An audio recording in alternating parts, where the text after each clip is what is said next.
Hello guys, welcome my channel. Guys, SCR के practice set series में आप सभी का स्वागत है। तो गाइस, यहाँ पे हम आज करने वाले हैं नागरिक शास्त्र। ठीक, नागरिक शास्त्र आपकी जो आपका सामाजिक विज्ञान है उसका इम्पॉर्टेंट एक पार्ट रहता है। तो इसमें से प्रश्न आपको देखने को जरूर मिलेंगे। तो हम यहाँ पे 8th क्लास की एनसीईआरटी से एमसीक्यूज करने वाले हैं। ठीक है, इससे पहले मैं बता दूं कि यहाँ पे 9th और 10th क्लास की लगभग संपूर्ण एनसीईआरटी एमसीक्यू के फॉर्म में मैंने करा दी है। तो इसको जाकर देखना बिल्कुल ना भूलिए, डिस्क्रिप्शन में आपको पूरा लिंक मिल जाएगा। तो चलिए शुरू कर लेते हैं आज का पहला प्रश्न। तो पहले प्रश्न की अगर बात कर लीजिए तो यहाँ पे देखा गया है कि भारत में शिक्षा का जो बोला गया है कि अधिकार कानून कब से लागू हुआ था। शिक्षा का अधिकार कानून कब से लागू हुआ था? तो ये लागू हुआ था यहाँ पर 1 अप्रैल 2010 में। ठीक, 1 अप्रैल 2010 में इसको लागू किया गया था। और ये जो पारित हुआ था वो यहाँ पर जब पेश किया गया था वो 2009 में। ठीक है, संपूर्ण रूप से लागू कब हुआ था? 1 अप्रैल 2010 में, याद रखेंगे। क्वेश्चन नंबर अगला देखिए। अगले प्रश्न की कहा गया कि संविधान के निर्माण में कितना समय लगा था। टोटल अगर संविधान के निर्माण की बात कर लेते हैं तो इसमें जो समय कितना लगा था वो लगा था यहाँ पर 2 वर्ष 11 महीने 18 दिन। कितना लगा था? 2 वर्ष 11 महीने 18 दिन। क्वेश्चन नंबर अगला देखेंगे तो इसमें कहा गया कि शिक्षा अधिकार अधिनियम में अनिवार्य एवं निःशुल्क शिक्षा बच्चों को दिया जाना चाहिए, ऐसा कहा गया है। अब इसमें बोला गया है कि जो इसकी मैक्सिमम एज है वो कितनी होनी चाहिए। तो याद रखेंगे वो रहेगी 14 वर्ष। ठीक है, मैक्सिमम 14 वर्ष रहेगी।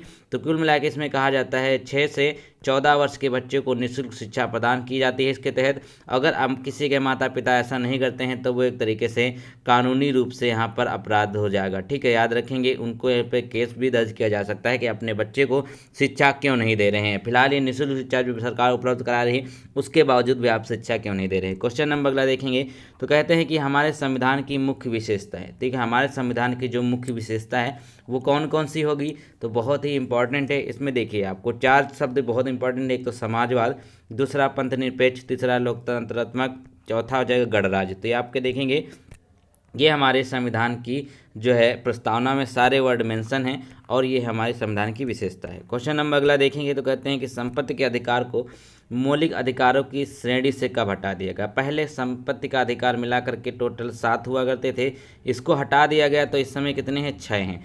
अब देखिएगा इसको कब किया गया था? 44वें संविधान संशोधन। 44वें संविधान संशोधन में इसको किया गया।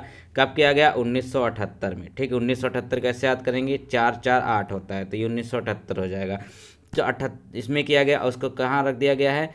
300A में। ठीक, अनुच्छेद 300A में मात्र इसको कानूनी अधिकार बनाया गया। क्वेश्चन नंबर अगला देखेंगे, कहा गया कि संविधान द्वारा कितने मौलिक कर्तव्य प्रदान किए गए हैं। कितने मौलिक कर्तव्य यहाँ पे प्रदान किए गए संविधान द्वारा?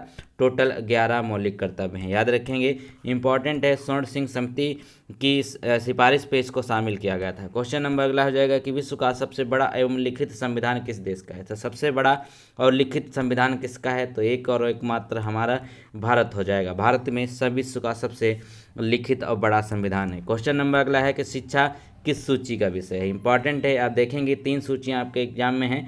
एग्जाम में क्या आपके जो संविधान है, एक आपकी होती है संघ सूची, दूसरी होती है यहाँ पर जो राज्य सूची होती है, और तीसरी आपकी होती है यहाँ पे समवर्ती सूची। ठीक है, इसमें क्या होता है? संघ में संघ या केंद्र कानून बनाता है, राज्य में राज्य कानून बनाता है, समवर्ती सूची में दोनों लोग कानून बना सकते हैं। तो इसका मतलब क्या है? जो शिक्षा है ना आपका वो किसकी श्रेणी में आता है? वो याद रखेंगे आपका आ जाता है किसमें?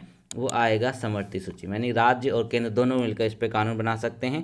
क्वेश्चन नंबर अगला देखेंगे तो इसमें कहा गया कि मंत्रिपरिषद के अध्यक्ष को कहते हैं। जो मंत्रिपरिषद है ना इसके अध्यक्ष को बेसिकली क्या कहा जाता है? ठीक है, तो क्या होगा आपका?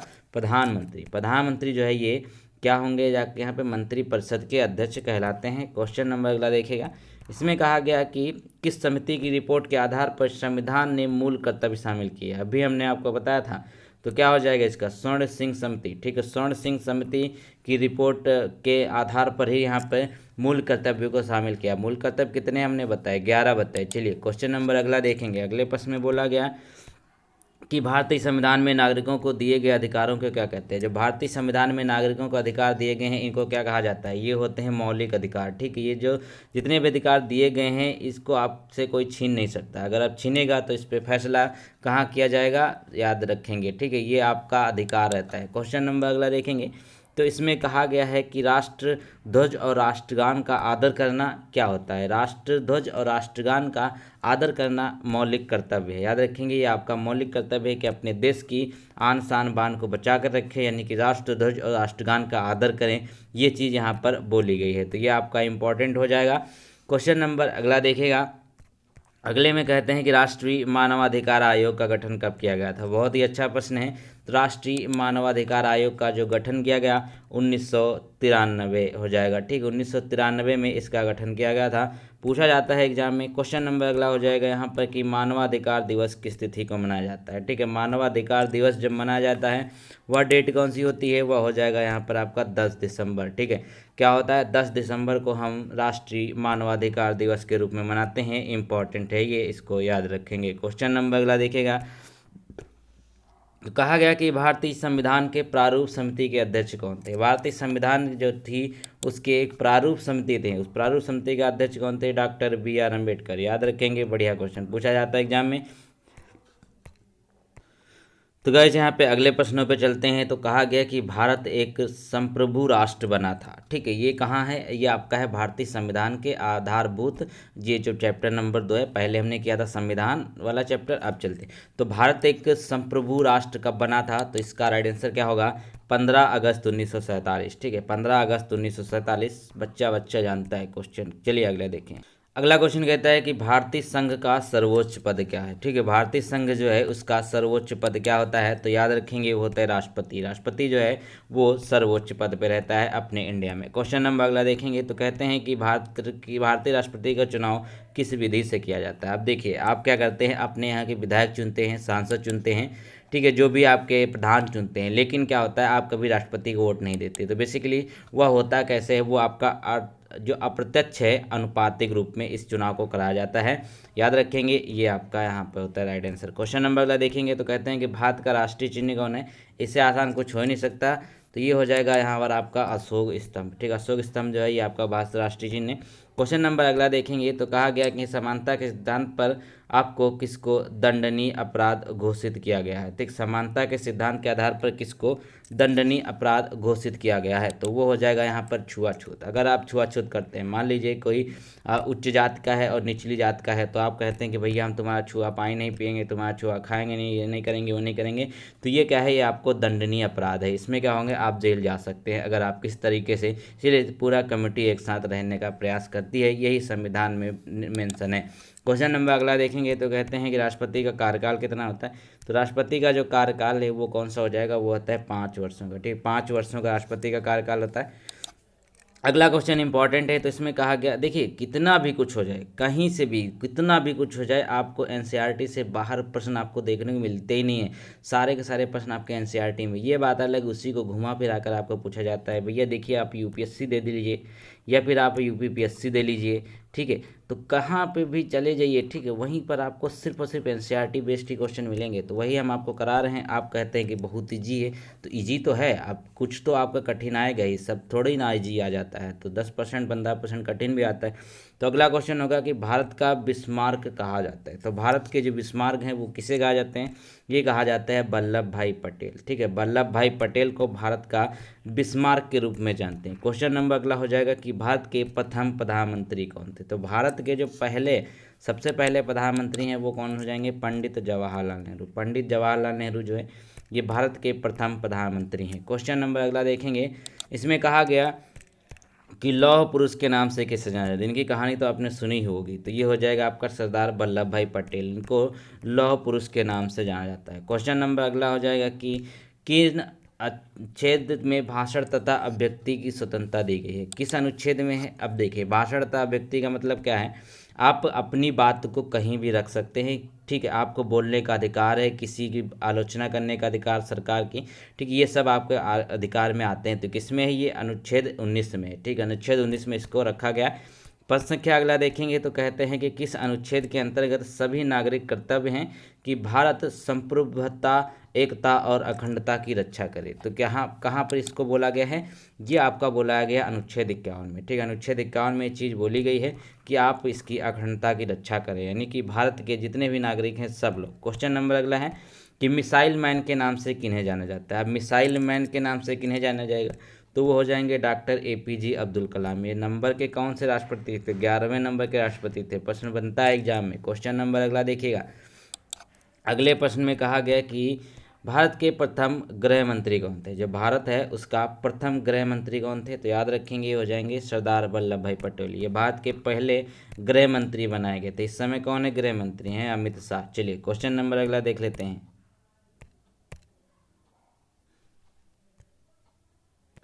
तो भाई साहब अगला जो यहाँ टर्म लेने वाली है वो है आपकी न्यायपालिका। 8th क्लास की एनसीईआरटी हम करा रहे हैं, आपको फिर से बता दूं। तो न्यायपालिका से रिलेटेड हम प्रश्न ले लेते हैं। तो चलिए देख लेते हैं। तो सबसे पहला प्रश्न आपके सामने कहता है कि भारत का सबसे पुराना उच्च न्यायालय कौन सा? तो भारत का सबसे पुराना उच्च न्यायालय कौन सा हो जाएगा?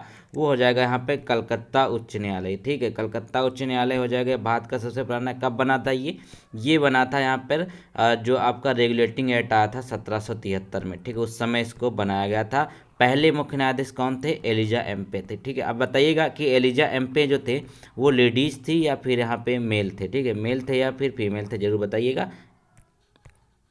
अगला प्रश्न कहता है कि 28 जनवरी 1950 को भारत के सर्वोच्च न्यायालय की स्थापना कहाँ पे करी गई थी? तो जो भारत का एकमात्र सर्वोच्च न्यायालय कहाँ पर है?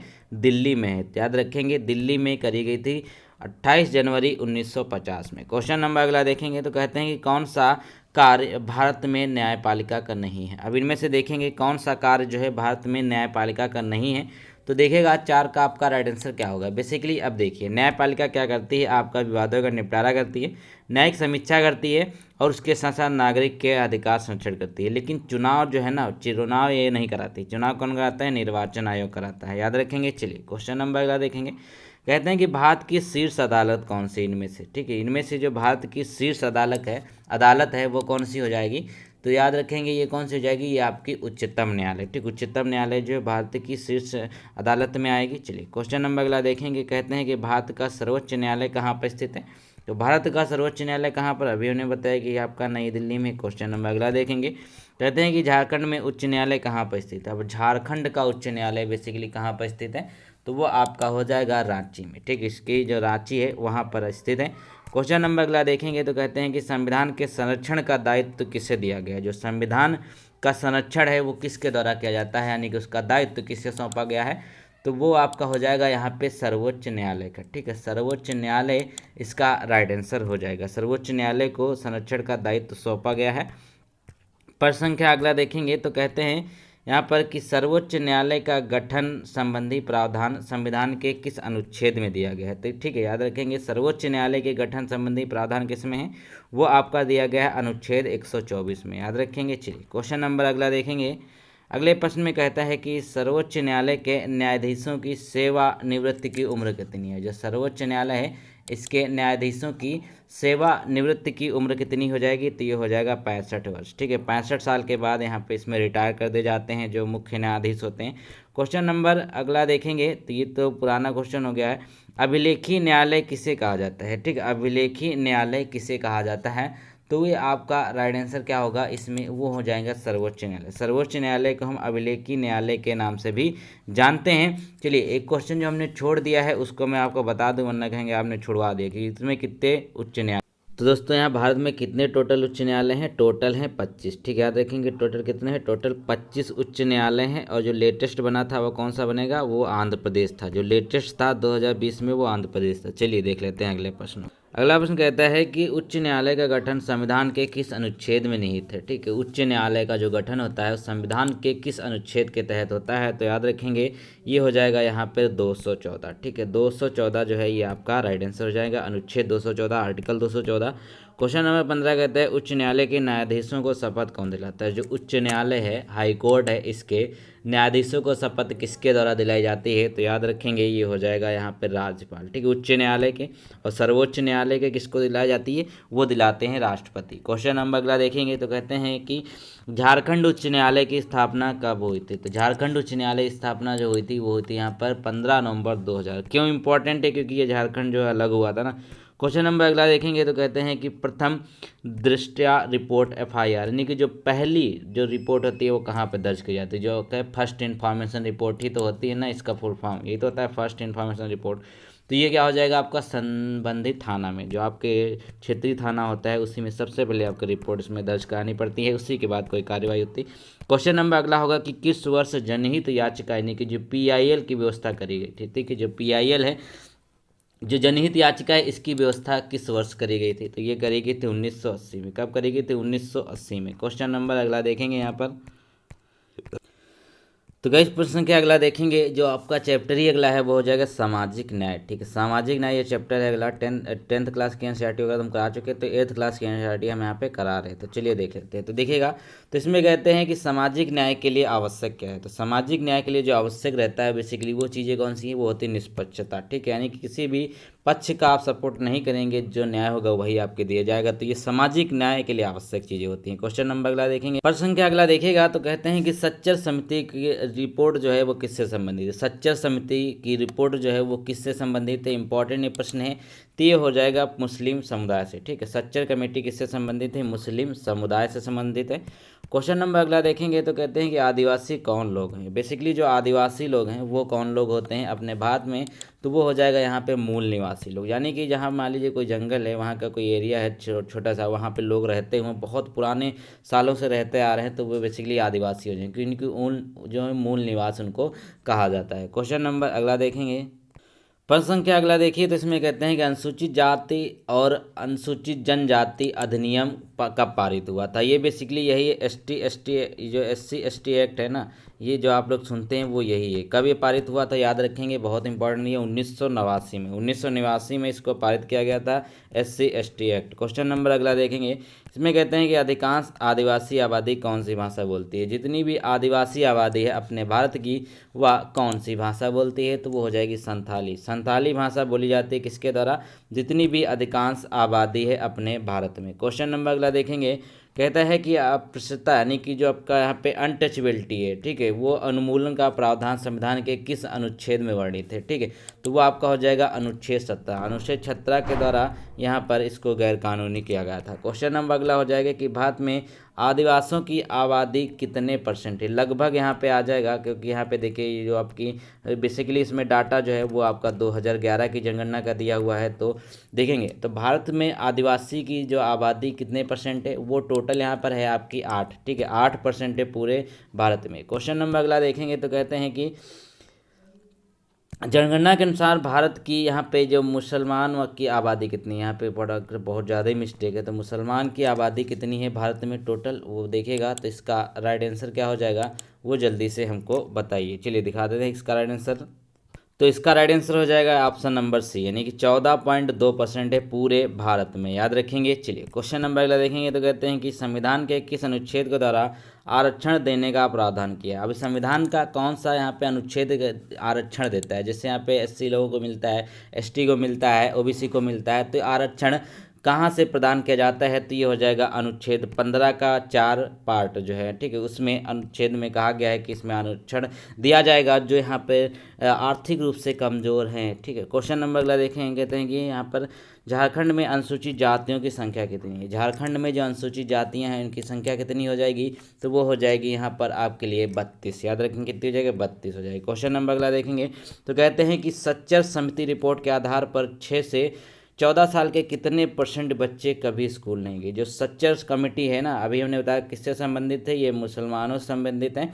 अब यहाँ पे इन्होंने एक रिपोर्ट पेश कही थी जिसमें कहा था कि 6 से 14 साल के बच्चे हैं जो कभी स्कूल नहीं गए, वो टोटल आबादी का 25%। ठीक है, टोटल बच्चों की आबादी का 25% बच्चे ऐसे हैं जो कभी स्कूल ही नहीं गए। क्वेश्चन नंबर अगला देखेंगे, तो कहते हैं कि सच्चर समिति का गठन कब हुआ था। बेसिकली जो समिति है सच्चर समिति, इसका गठन कब हुआ था, तो याद रखेंगे 2005 में सच्चर कमेटी का गठन हुआ था। क्वेश्चन नंबर अगले देख लेते हैं। प्रश्न संख्या अगला देखते हैं, तो ये जो चैप्टर रहेगा ये रहेगा आर्थिक क्षेत्र में सरकार की भूमिका। ठीक है, आर्थिक क्षेत्र में सरकार की भूमिका का क्या है, तो सरकार द्वारा नागरिकों को कौन सा जन सुविधा उपलब्ध नहीं कराया जाता है। ठीक है, सरकार द्वारा इनमें जो ऑप्शन है इसमें से क्या उपलब्ध नहीं कराया जाता। एक तो शिक्षा आपको निःशुल्क दी जाती है, पेयजल स्वच्छता की सुविधा भी दी जाती है, आजीविका के अवसर भी प्रदान किए जाते हैं, लेकिन विद्रोह जो है वो आपको मना किया जाता है कि विद्रोह जो है वो किसी तरीके से प्रदान नहीं किया जाता है, किसी के सपोर्ट नहीं दिया जाता। क्वेश्चन नंबर अगला देखेंगे, तो कहते हैं कि भारत में दूषित पानी पीने के कारण प्रतिदिन लगभग कितने व्यक्तियों की मौत होती है। ये आंकड़ा बहुत ही डरावने वाला है, क्योंकि देखिए यहाँ पर जहाँ पर इतना कहते हैं कि विकासशील देश, उसमें दूषित पानी पीने के कारण प्रतिदिन जो यहाँ पर मरने की वो हो जाएगी 1600। ठीक है, याद रखेंगे ये NCERT का आंकड़ा है, ये चेंज भी हो सकता है। ठीक है, तो 1600 व्यक्ति प्रतिदिन गंदा पानी पीने से अपनी जान गंवाते हैं। क्वेश्चन नंबर अगला हो जाएगा कि सर्व शिक्षा अभियान कब प्रारंभ हुआ था। तो इम्पॉर्टेंट है, ये बहुत बार पूछा जाता है।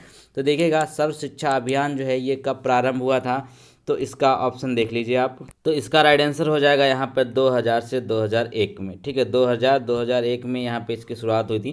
क्वेश्चन नंबर अगला देखेंगे तो कहते हैं यहाँ पर कि झारखंड में शहरी क्षेत्रों में पानी की अवस्था है। ठीक, झारखंड में शहरी क्षेत्रों की जो पानी की अवस्था है वो कितनी है, लगभग 616, यहाँ पे देखिए 1616.35 लाख गैलन है। क्वेश्चन नंबर अगला देखते हैं तो कहा गया कि स्वच्छ भारत अभियान की शुरुआत कब हुई थी। जो स्वच्छ भारत अभियान है इसकी शुरुआत कब करी गई थी, तो ये गांधी जी के जन्मदिन पर करी गई थी 2 अक्टूबर 2014 में। कब करी गई थी, 2 अक्टूबर 2014 में।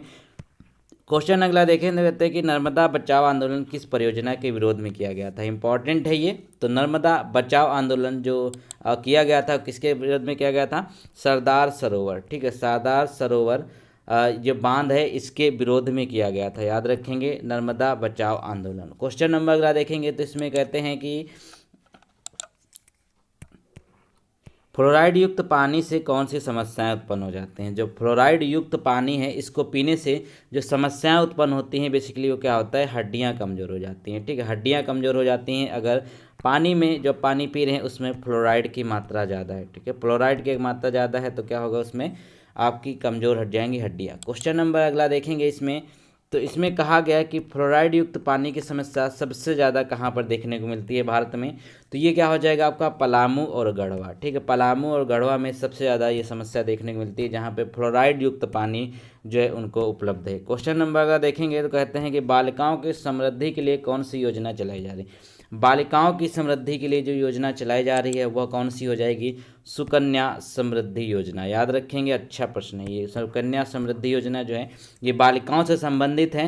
क्वेश्चन नंबर अगला देखेंगे तो कहा गया यहाँ पर कि इंदिरा आवास योजना का नाम परिवर्तित करके क्या रखा गया। जो एक योजना चलती थी जिसका नाम था इंदिरा आवास योजना, तो इस परियोजना को कौन से यहाँ परियोजना ने इसको क्या किया, ओवरलैप किया है, बेसिकली इसका स्थान लिया है। तो क्या हो जाएगा, प्रधानमंत्री आवास योजना। इसको नाम चेंज कर दिया गया है प्रधानमंत्री आवास योजना। जिसकी सरकार आती है वो अपने हिसाब से अपना नाम चेंज कर लेता है। क्वेश्चन नंबर अगला देखें तो कहते हैं कि जल परिवहन किस मंत्रालय के अधीन आता है। बेसिकली जो यहाँ पे जल परिवहन है वह किस मंत्रालय के अधीन आता है, वो आ जाएगा जहाज रानी। ठीक है, जहाज रानी मंत्रालय जो है उसके अधीन आता है। क्वेश्चन नंबर अगला हो जाएगा यहाँ पर कि प्रधानमंत्री जीवन ज्योति, ठीक है, याद रखेंगे, प्रधानमंत्री जीवन ज्योति योजना किस क्षेत्र से संबंधित है। ठीक है, तो इसका राइट आंसर जो हो जाएगा वो हो जाएगा बीमा क्षेत्र। ठीक है, बीमा क्षेत्र से रिलेटेड है आपकी प्रधानमंत्री जीवन ज्योति बीमा योजना। पूरा इसका नाम यही है। ठीक, पूरा नाम क्या है, PMJJBY। ठीक है, चलिए देख लेते हैं अगले प्रश्नों को। तो गाइज एक ही वीडियो में हम आपकी पूरी 8th क्लास की एनसीईआरटी ख़त्म करा रहे हैं। ये नागरिक शास्त्र का जो आपका पोर्शन था, तो वीडियो को लाइक जरूर कर दीजिएगा। चलिए देख लेते हैं इसका लास्ट चैप्टर जो होने वाला है सामाजिक समस्याएं। ठीक है, क्या होगा, सामाजिक समस्याएं। तो इसमें बोला गया है, पहला प्रश्न कहता है, इसमें बहुत ज़्यादा गलत लिखा हुआ, चलिए कोई बात नहीं, ध्यान मत दीजिए। तो कहता है भारतीय संविधान के अनुच्छेद 24 के तहत कितने से कम उम्र के बच्चे को यहाँ पे काम कराना जो है अपराध माना जाता है। तो क्या हो जाएगा, ये 14 वर्ष के कम। ठीक है, 14 वर्ष से कम अगर आपकी आयु है, अगर आप काम करते हैं तो ये अपराध माना जाएगा। अगर किसी के माता पिता उससे काम करवाते हैं अपने बच्चे से, 14 वर्ष से कम है, तो ये अपराध माना जाएगा। किसके तहत, ये संविधान के अनुच्छेद 24 के तहत मेंशन करी गई है। तो चलिए अगला क्वेश्चन देख लेते हैं। तो अगला क्वेश्चन कहता है कि कानून लड़की की विवाह योग्य आयु कितने निर्धारित करी गई है। तो बेसिकली पहले जो ये 18 वर्ष था, लेकिन अभी हाल ही में एक यहाँ पे जो है वो पारित किया गया है जिसमें इसकी उम्र 21 वर्ष कर दी गई है। ठीक है, याद रखेंगे 21 वर्ष कर दी गई है लड़की की विवाह योग्य उम्र। क्वेश्चन नंबर अगला देखेंगे तो कहते हैं कि मानव एक प्राणी है। तो मानव जो है एक प्राणी है, किस तरीके का वो प्राणी है, तो वो हो जाएगा यहाँ पे सामाजिक प्राणी है। मानव को क्या कहा जाता है, सामाजिक प्राणी के रूप में कहा जाता है। क्वेश्चन नंबर अगर अगला देखेंगे तो इसमें कहा गया है कि बाल विवाह निवारण अधिकारी के रूप में किसे नियुक्त किया जाता है। तो बाल विवाह निवारण अधिकारी के रूप में जो नियुक्त करे जाते हैं वो हो जाएंगे प्रखंड विकास पदाधिकारी। कौन होते हैं, प्रखंड विकास पदाधिकारी जो होते हैं वो क्या होते हैं, वो बाल विवाह निवारण अधिकारी के रूप में नियुक्त करे जाते हैं। क्वेश्चन नंबर अगला देखेंगे तो कहते हैं कि अंतर्राष्ट्रीय नशा निरोधक दिवस, ये अंतर्राष्ट्रीय लेवल पूछा है कि नशा निरोधक दिवस कब मनाया जाता है। तो कब मनाया जाता है, ये तो 26 जून को, इसको याद कर लीजिएगा। बड़े बड़े एग्जाम में ये प्रश्न पूछा जाता है। तो 26 जून को अंतर्राष्ट्रीय नशा निरोधक दिवस के रूप में हम मनाते हैं। क्वेश्चन नंबर अगला देखेंगे तो कहते हैं कि बाल विवाह अधिनियम कब बना था। जो बाल विवाह अधिनियम है यह कब बना था, तो ये बना था 2006 में। याद रखेंगे 2006 में बाल विवाह अधिनियम बना था। क्वेश्चन नंबर अगला देखेंगे तो कहते हैं कि यूनिसेफ के अनुसार 2 साल से 17 साल तक के कितने बच्चे बाल श्रम में लिप्त हैं। ये जो है यूनिसेफ की एक रिपोर्ट थी जिसमें कहा गया था कि टोटल 2.5 करोड़ बच्चे जो है ना वो 2 साल से 17 साल की उम्र के बीच में है और वो बाल श्रम करते हैं। ठीक है, क्वेश्चन नंबर अगला देखेंगे। अगले में बोला गया है कि बाल श्रम अधिनियम जो है निषेध एवं नियमन कब लागू हुआ था। जो बाल श्रम अधिनियम है वो कब लागू हुआ था, 1986 में। कब लागू हुआ था, 1986 में। क्वेश्चन नंबर अगला देखेंगे। अगले में बोला गया है कि संविधान के अनुच्छेद के तहत बाल श्रम दंडनीय। कौन सा संविधान का अनुच्छेद कहता है कि जो बाल श्रम है वो यहाँ पर एक दंडनीय अपराध है। तो इसका राइट आंसर क्या हो जाएगा, ये हो जाएगा अनुच्छेद 24। ठीक, अनुच्छेद 24 इसका राइट आंसर हो जाएगा। तो गाइस देखिए यहाँ पे हमने नागरिक शास्त्र पूरी एक वीडियो में ख़त्म कर ली है। देख लीजिएगा आप, अगर आपके पास 8th क्लास की एनसीईआरटी है तो आपको इससे बाहर कहीं क्वेश्चन देखने को मिलेगा नहीं। तो मिलते हैं नए वीडियो में, तब तक के लिए वीडियो को लाइक करें, चैनल को सब्सक्राइब करें। बहुत सारी वीडियो ऑलरेडी अपलोड है, उनको जाकर देखना बिल्कुल ना भूलें। Thank you so much.